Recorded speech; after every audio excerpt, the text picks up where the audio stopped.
दोस्तों, सुज़लोन एनर्जी की बात करें तो स्टॉक के अंदर लगातार गिरावट का सिलसिला जारी है, जबकि बहुत ही बेहतरीन रिजल्ट दिया है कंपनी ने। कंपनी का रिवेन्यू प्रॉफिट दोनों ही बहुत शानदार बढ़ा है। यहाँ तक कि प्रॉफिट तो कई गुना बढ़ा है। कंपनी की ऑर्डर बुक बहुत मजबूत है। कंपनी का मैनेजमेंट लगातार मेहनत कर रहा है। कंपनी को नया सीएफओ भी मिल चुका है। उसके बावजूद भी यहाँ पे देख रहे हो कि रणनीति कुछ कमजोर होती हुई दिखाई दे रही है।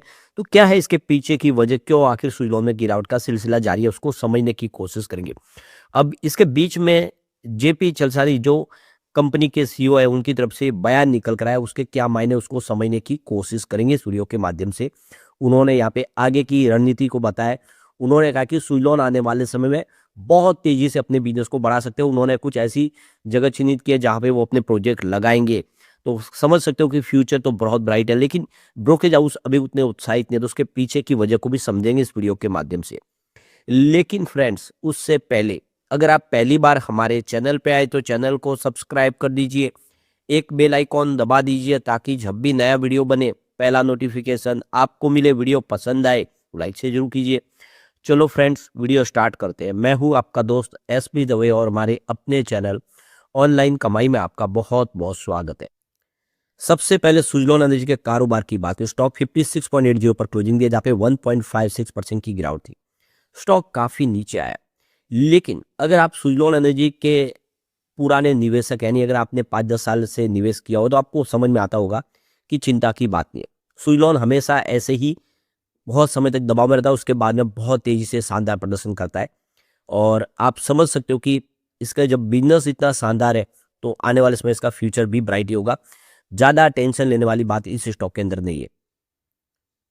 तो ये देख सकते हो कि 57.70 पर क्लोजिंग थी कल की। यहाँ पे शुरुआत देख सकते हो कि पॉजिटिव हुई थी 57.88 पे, परंतु यहीं से दबाव की स्थिति बन गई। अब देख सकते हो कि स्पेशली यहाँ पे रिटेल इन्वेस्टर की बिक वाली बहुत ज्यादा है, जिसकी वजह से ये स्टॉक नीचे आया है। बड़े फंड हाउस तो इसमें खरीदारी करे, हमने पिछले दिनों आंकड़े देखे भी है जिसमें एफआई की खरीदारी हो रही है।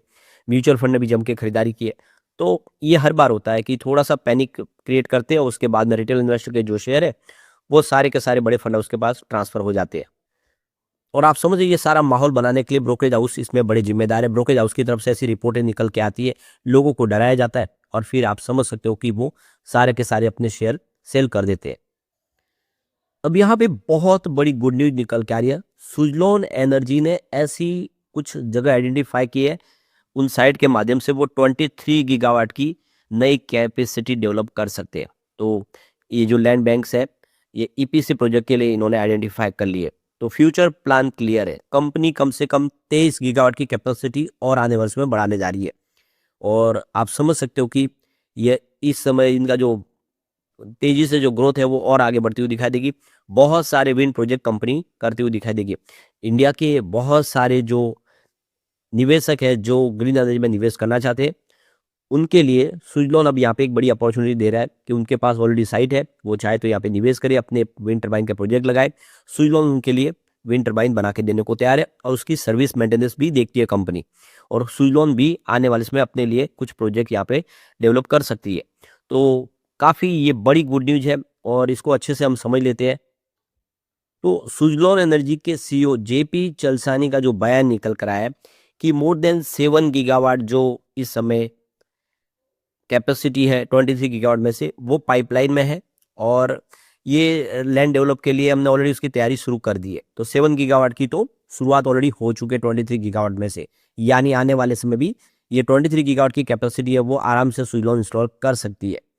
तो आने वाले आप देखिए कुछ क्वार्टर में कंपनी बेहतर तो की है, आने वाले लास्ट क्वार्टर में और आने वाले समय कंपनी और बेहतर करेगी। जो कंपनी की रणनीति है कि लगातार नए लैंड डेवलपमेंट करके कुछ नए प्रोजेक्ट शुरू किए जाए, क्योंकि आपको ये पता ही होगा कि विंड टरबाइन के इंस्टॉलेशन के लिए लैंड का जो है एक्वेशन, वही सबसे बड़ी प्रॉब्लम होती है। जल्दी से जमीन का अधिग्रहण नहीं होता है और प्रोजेक्ट बहुत डिले हो जाते हैं। तो जेपी छलसानी के मुताबिक करीब 23 गीगावाट की अगर प्रोजेक्ट लगा रहे तो उसके लिए उनके पास जमीन ऑलरेडी उन्होंने उसको आइडेंटिफाई कर लिया, वो प्रोजेक्ट वहाँ पे किए जा सकते हैं। तो ये चिंता भी खत्म हो गई है कि आने वाले समय जमीन अधिग्रहण किस तरह से होगा। तो कम से कम 23 गीगावाट की तो उन्होंने ये समझ सकते हो कि व्यवस्था ऑलरेडी कर ली है। तो यहाँ पे सुजलॉन एनर्जी का इस समय अगर आप पोर्टफोलियो देखें तो 6.2 गीगावाट का है, लेकिन कंपनी ने 7.5 गीगावाट की पोर्टफोलियो को और आगे ऐड करने के लिए उसके ज़मीन की पूरी व्यवस्था कर ली है। तो ये देख सकते हो कि ऑलरेडी इनका जो लैंड एक्विजिशन है वो लगभग हो चुका है। तो आने वाले समय में आप समझ सकते हो कि ये पोर्टफोलियो इनका तेजी से बढ़ता हुआ दिखाई देगा, यानी 7.5 गीगावाट के प्रोजेक्ट कभी भी शुरू किए जा सकते हैं। तो ये बिल्कुल एक्वायर करने के लिए ज़मीन तैयार है, इसमें किसी प्रकार का कोई ऑब्जेक्शन नहीं होगा। यानी अभी आप समझो उसका जो किसी का भी प्रोजेक्ट लगाना है तो ये लैंड एक्विजिशन आराम से हो जाएगा, इसमें किसी प्रकार की कोई भी ऑब्जेक्शन नहीं आएगी। तो बिल्कुल एक बड़ा मजबूत पोर्टफोलियो कंपनी ने तैयार किया हुआ है। यहाँ पे देख लो कि करीब 1150 मेगावाट के जो ईपीसी प्रोजेक्ट के लिए लैंड कॉन्ट्रैक्ट ऑलरेडी साइन हो चुके हैं, यानी ईपीसी एग्रीमेंट यहाँ पे किए जा सकते हैं। तो सुजलॉन एनर्जी अब आप बहुत तेजी से अपने बिजनेस में आगे बढ़ रही है, फैसले काफ़ी शानदार किए जा रहे हैं। तो आप समझ सकते हो कि आने वाला जो समय सुजलॉन के लिए बेहतर होगा। इस समय जो गिरावट का सिलसिला है, ये देख सकते हो कि ब्रोकरेज हाउस का एक सिलसिला बना हुआ है कि कोई अच्छे शेयर है तो उसमें एक माहौल बनाया जाए, रिटेल इन्वेस्टर को एग्जिट दिया जाए और वहाँ पे बड़े फंड हाउस उसको जम के खरीदारी कर ले। बहुत सारे ऐसे स्टॉक है जहाँ पे तेजी का दौर शुरू होता है और रिटेल इन्वेस्टर निकल जाते हैं। आपने देखा होगा वोडाफोन आइडिया, पिछले काफ़ी समय से रिटेल इन्वेस्टर बहुत ज़्यादा निकल गए और वहाँ पे बड़े फंड हाउस ने खरीदारी शुरू की और उसके बाद देखे तो जो स्टॉक 6.5 के आसपास था वो 11 रुपये तक पहुँच गया। और प्रॉफिट में हमेशा रिटेल इन्वेस्टर पीछे ही रह जाते हैं, उनको प्रॉफिट नहीं मिलता है क्योंकि जहाँ पे उनको निवेश करने की आवश्यकता होती है वहीं पर वो निकल जाते हैं। सुजलॉन में भी एक ऐसा वक्त है जहाँ पे अब निवेश की आवश्यकता है। कुछ ब्रोकरेज हाउस है जो सच बोलते हैं कि ये आने वाला जो समय बहुत बेहतर है सुजलॉन के लिए, क्योंकि सुजलॉन के पास ऑर्डर की कोई कमी नहीं है। सुजलॉन जिस तरह से तेजी से आगे बढ़ रहा है, कंपनी कर्ज मुक्त हो गई है, उनके पास बहुत सारे प्रोजेक्ट कंप्लीट करने के लिए उनके पास कैश फ्लो भी है और इस कैश फ्लो को उन्होंने अरेंज करने के लिए यहाँ तक कि प्रमोटर ने अपनी हिस्सेदारी भी कुछ बेची है। ये सारी व्यवस्था इसीलिए की जा रही है ताकि आने वाले समय सुजलॉन को मजबूती से आगे बढ़ाया जाए। और सबसे बड़ी बात है सरकार का सपोर्ट। मेक इन इंडिया के तहत यहाँ पे प्रोजेक्ट को ही अभी मान्यता मिल रही है। एएलएमएम के तहत आप देख सकते हो कि लोकल मैन्युफैक्चरिंग जो प्रोडक्ट है उसी को विंड टर्बाइन के लिए आगे परमिशन मिल रही है। तो आप समझ सकते हो सुजलॉन इस खिलाड़ी बहुत मजबूत है इस सेक्टर का। तो यहाँ पे गिरावट हो रही है क्योंकि कुछ ब्रोकरेज हाउस है जो इसमें सेल की रेटिंग दे रहे हैं। आप देखिए ऊपर के स्तर से 22% ऑलरेडी गिर चुका है स्टॉक। तो अब वेंचुरा सिक्योरिटी ने कहा है कि स्टॉक हाई वैल्यूएशन से गुजर रहा है, यानी 86 के आसपास प्राइस थी तब ये हाई वैल्यूएशन नहीं था, लेकिन अब स्टॉक जब 56 के आसपास है तो वो हाई वैल्यूएशन पे। ये आप समझने वाली बात है, यानी स्टॉक अपने ऊपरी प्राइस से 30 रुपये डिस्काउंट पे आ गया फिर भी हाई वैल्यूएशन से गुजर रहा है। और जबकि कंपनी ने बहुत शानदार प्रॉफिट कमाए, लेकिन ब्रोकरेज हाउस का कहना है कि इसमें और गिरावट हो सकती है। तो सुजलॉन में महंगा मूल्यांकन कहा जा रहा है कि ब्रोकरेज हाउस कह रहे कि यहाँ से और गिरावट हो सकती है क्योंकि ये स्टॉक महंगा है। तो बस ये इसी तरह से प्लान किए जाते हैं ब्रोकरेज हाउस की तरफ से ताकि रिटेल इन्वेस्टर पैनिक करके सेल करे और बड़े फंड हाउस जम के खरीदारी कर ले। तो ये आप क्लियरली पूरी मंशा समझ सकते हैं क्योंकि 86 का स्टॉक उस समय ये हाई वैल्यूएशन पे नहीं था, महंगा नहीं था, लेकिन अब 56 की प्राइस पे जब कंपनी 1200 करोड़ का प्रॉफिट कमा चुके हैं इस बार, तब ये महंगा लग रहा है। तो इस गणित को आपको समझ लेना चाहिए। तो Q2 के नतीजों के बाद ये रिपोर्ट निकल कर आई है जिसको मानने की दिल नहीं करता किसी का, क्योंकि उनको आप इतना बेहतर रिजल्ट के बाद करके ये वैल्यूएशन महंगा है तो ऐसा लगता नहीं है। वैसे मोतीलाल ओसवाल ने इसमें बाय की रेटिंग को बरकरार रखा है, उनके हिसाब से स्टॉक अच्छा है। नौमा ने भी इसमें होल्ड की रेटिंग रखी हुई है। तो जो बड़े फंड हाउस है, जो बड़े ब्रोकरेज हाउस है, वो इसको अभी भी अच्छा ही कह रहे हैं। ऐसा नहीं है कि सब ने यहाँ पे बिकवाली की सलाह दे दी है।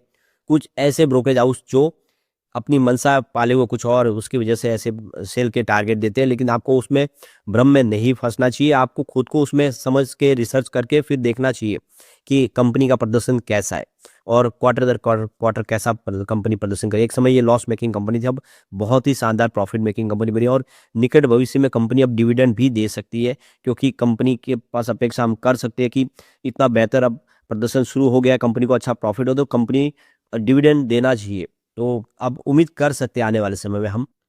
तो ये आप देखिए सुजलॉन की ऑर्डर बुक इस समय 6 गीगावाट को पार कर चुकी है और कंपनी आप देखें तो इनके पास लैंड डेवलपमेंट से लेके सब कुछ ईपीसी कॉन्ट्रैक्ट कंपनी कंप्लीट करती है, हर तरह के जमीन अधिग्रहण से लेके। और आप देखें इनके पास जीएसटी कटौती का भी फायदा देखने को मिल रहा है, सरकार ने जीएसटी कम कर दी है। ऐसे में हम उम्मीद कर सकते हैं कि सुजलॉन आने वाले समय और बेहतर करेगा। कंपनी के पास बहुत सारे प्रोजेक्ट है इस समय पाइपलाइन में और कंपनी आने वाले समय और प्रोजेक्ट भी करेगी। जेपी चरसा ने ऑलरेडी कहा है कि उनके पास 23 गीगावाट की लैंड अवेलेबिलिटी इस समय है जिसके माध्यम से वो प्रोजेक्ट कर सके। तो चिंता की यहाँ पे बात नहीं दिखाई दे, डरने की बात नहीं है। लेकिन फ्रेंड्स, कोई भी इन्वेस्टमेंट करने से पहले अपने फाइनेंशियल एडवाइजर से एडवाइस ले लीजिए। या अपना खुद का रिसर्च करें, क्योंकि मैंने वीडियो आपके एजुकेशनल पर्पज के लिए ही बनाया। वीडियो पसंद आए तो लाइक से जरूर कीजिए और चैनल को सब्सक्राइब कर दीजिए। Thank you friend.